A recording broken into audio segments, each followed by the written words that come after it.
Here I am at Beng Mealea with an umbrella. It's been pouring down since we got here. We're about an hour and a half from Siem out in the countryside, and Julia's come on this trip, which is nice.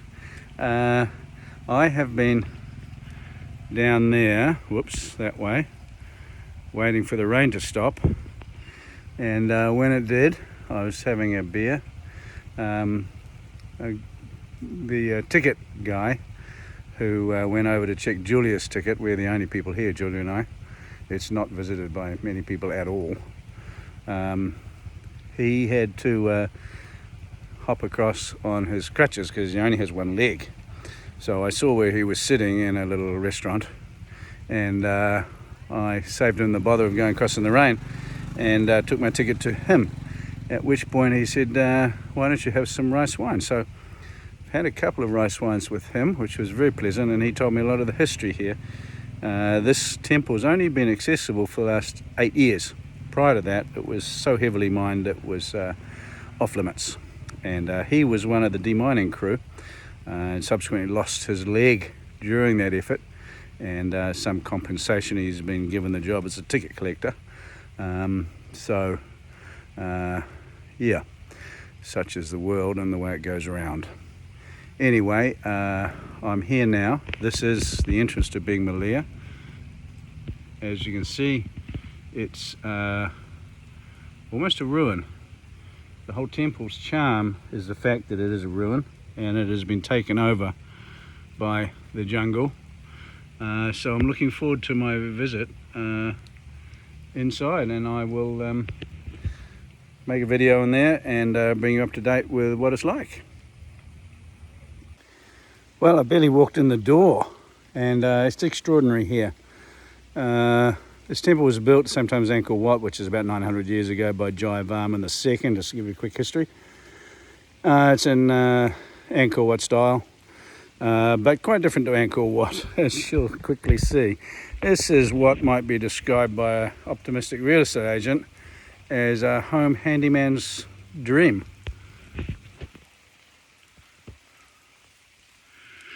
Yes, indeed. Some skills with brick and mortar might be needed. It has, as you can see, completely, well, not completely, but largely collapsed, which is, I guess, a large part of its charm. I mean, look at these trees. They're just growing on the ruins. They collapsed before those trees even started. So those trees are maybe, I don't know, 100 years old. The ruins are, well, about 600 years ago they were abandoned, these temples, for some reason. No one's entirely sure why. Maybe it was too far to the shops or something. But it makes for some pretty interesting viewing today. Really, really fascinating. And quite awe-inspiring. Look at this. Collapsed arched roofs. Huge blocks just tumbled down. And enough standing to see the magnificence of what it once was. And tourists, which is Julia and I, the only people here, get to walk on these raised platforms which don't damage it any more than it already is. So yeah, what a fantastic experience seeing this. I don't know how much longer it's going to be here in this form before it all just comes tumbling down. Look at that, all the roof has gone. And look over there. Looks like a volcanic eruption or something. It's just a pile of stones. Blocks, each one weighing vast amounts.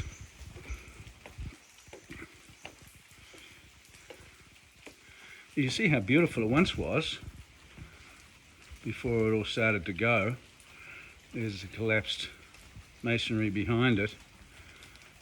Oh, hello. Well, that's helpful. Oh gosh, that's really saved the whole place. Yeah, a bit of DIY and the budget effort there. Look at all the moss just taking over. Look at this pile. I mean, what was the structure up there that collapsed? It's extraordinary.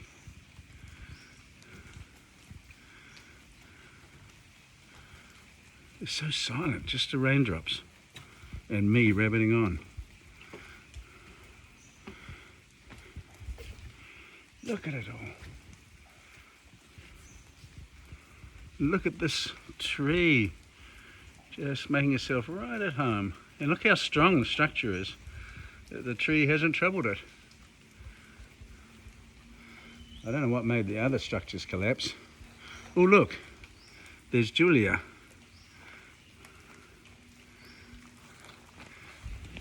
I best go and check on her.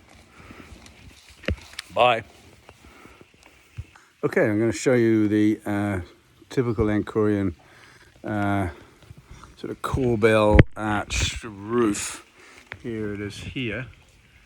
And then we come along and whoops, that has given way to this incredible pile here.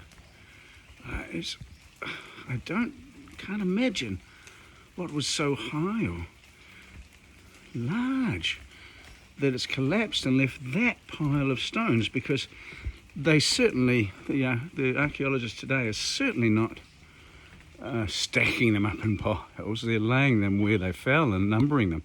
So that must have been an extraordinary structure to have collapsed and left that. Look at all the beautiful ones remaining. And look up there. Is some sort of Cambodian goddess. I better go up and meet her. Well, here I am in a subterranean passageway which hasn't yet collapsed, unlike most of them. And there is Julia silhouetted in the distance. It hasn't collapsed on her yet, thankfully, and that's where we came in down there. It's quite a tricky path. It's almost, well, I wouldn't say pitch black, but it's certainly difficult to see, although becoming easier as we're getting to the entranceway or the exit, depending on which direction you came. And continuing theme of tumbled blocks. This is great. Look at it all. And there's more rooms in there. And there's more courtyards, raised walkways, girlfriends.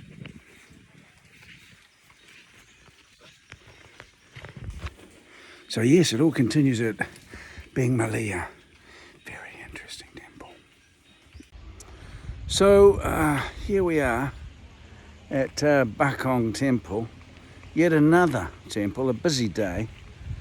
A little too busy for me actually. It was Julia wanted to stop here. And it's quite a big one. It's, well, here's Julia, look. There's the road we came up to get here. Once again, it's a little way out of town. And here's the moat with some ladies in there hooking some sort of weed out of the moat to keep it clear, which is a good thing to do before it gets too overgrown, which many of them are.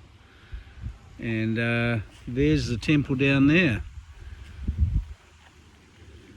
And there's some more moat. And here I am to tell you, sadly, that's all you can see of the temple, because I'm over temples for the day. I'm a little jaded and templed out, as they say in the templing business. So that's Bakong. It's going to have to wait for next year, I'm afraid. You can't open all your Christmas presents on the same day, I suppose. So yeah, over and out for that. See you next year.